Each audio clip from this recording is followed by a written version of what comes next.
2019 সালে সর্বশেষ একটি ডাকসু নির্বাচন দেখেছিলাম। আমি সেই নির্বাচনে একটি হলের ভিপি পদে নির্বাচন করেছিলাম।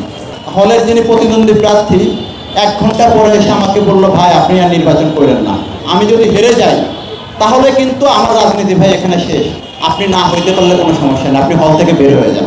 তবে ভাই আপনি যদি না যান কিভাবে যেতে হয়, যেতে বাধ্য করা হয়, সেটি করা হবে। বক্তব্যের শুরুতেই স্মরণ করছি বাংলাদেশের অভ্যুদয়ের পিছনে এই সকল গণতান্ত্রিক আন্দোলনে যারা শহীদ হয়েছেন তাদের আত্মার মাগফিরাত কামনা করছি।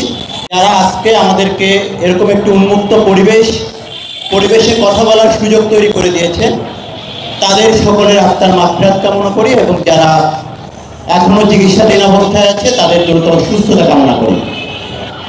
আলোচিত এবং প্রাসঙ্গিক যে বিষয়টা শিক্ষার্থীদের মধ্যে ডাকসু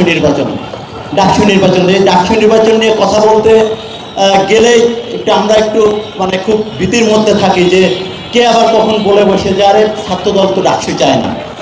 অথচ বাংলাদেশের গণতান্ত্রিক আন্দোলনে বিগত 16 বছর ধরে রাজপথে যে আন্দোলন সংগ্রাম হয়েছে, সেই আন্দোলন সংগ্রামে এদেশের মানুষের গণতন্ত্র ও ভোটাধিকার প্রত্যেকটি লড়াইয়ে বাংলাদেশ জাতীয়তাবাদী ছাত্রদল সম্মুখ সারিতে ছিল, এবং এই লড়াই সংগ্রাম করতে গিয়ে একক ছাত্র সংগঠন হিসেবে সবথেকে বেশি আত্মত্যাগ বাংলাদেশ জাতীয়তাবাদী ছাত্রদলের। আমরা যদি ঢাকা বিশ্ববিদ্যালয় পরিসরের কথা চিন্তা করি, এই বিশ্ববিদ্যালয়ে সবথেকে বেশি নির্যাতনের শিকার হয়েছে বিগত 1.5 দশকে বাংলাদেশ জাতীয়তাবাদী ছাত্রদল। এবং আমরা মনে করি যে একটি নির্বাচনের মাধ্যমে একটি বৈধ প্রতিনিধি প্রত্যেকটি জায়গায় জরুরি। ছাত্র প্রতিনিধি নির্বাচন না হওয়ার কারণে কিন্তু বাংলাদেশে বিগত দিনে একটি ফ্যাসিস্ট স্বৈরাচার ব্যবস্থা দীর্ঘায়িত হয়েছিল। চারিদিকে শুধু নাই নাই নাই, এটা হলে ওটা হয়ে যাবে। আর ভাই বাংলাদেশে 71 সালের পরে অর্ধদশক পার হয়ে গেছে, অনেক কিছু হওয়ার কথা ছিল কিন্তু হয়নি। কেন হয়নি, কেন হলো না, এই প্রশ্নটি আমাদের জানা খুব জরুরি ছিল। ছাত্র জনতার গণ অভ্যুত্থানের পরে সবথেকে গুরুত্বপূর্ণ এবং সবথেকে গুরুত্ব আরোপ করার যে বিষয়টি ছিল সেটি হচ্ছে জাতিগতভাবে আমাদের সার্বিক শিক্ষা কাঠামো সংস্কার করা। শিক্ষা কাঠামো সংস্কারের মধ্য দিয়েই একটি জাতির সামাজিক ও অর্থনৈতিক যত পরিবর্তন, সাংস্কৃতিক পরিবর্তন সেটি সম্ভব। আওয়ামী ফ্যাসিস্টের সেই দুর্গন্ধযুক্ত ময়লা খাবার খাইলাম, তাদের সংস্কৃতি গ্রহণ করলাম, হঠাৎ করে 5 আগস্টের পরে এসে আমরা বললাম যে সব কিছু রাতারাতি পরিবর্তন হয়ে যাবে, সব কিছু ভালো হয়ে যেতে হবে, সব পরিবর্তন হয়ে যাবে।